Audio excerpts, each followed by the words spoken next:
Hello friends, welcome to another video. Friends, today we are going to solve another question of mathematics in which we have to find the value of x from the given figure, and the given figure is triangle, so we have to find the value of x from the triangle. So there are three angles which we have been given: x plus 50 and 10. So for finding the value of x we have to make a solution of it, and as you know that the sum of angles of triangle is equal to what?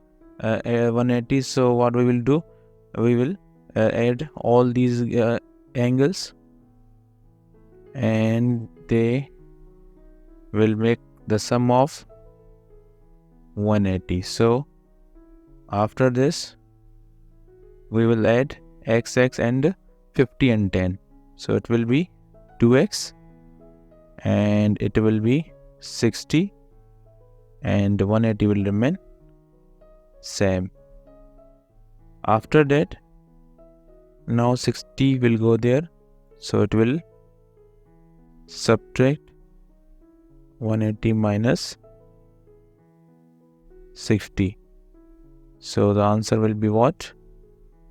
120. Now the next step is that now 2 is multiplying here.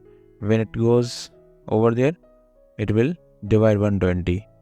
So 120 divided by 2 will come 60. So the value of x will be what? 60. Okay, I hope you have understood this question. Please subscribe to the channel and meet you in next video. Till then, bye bye.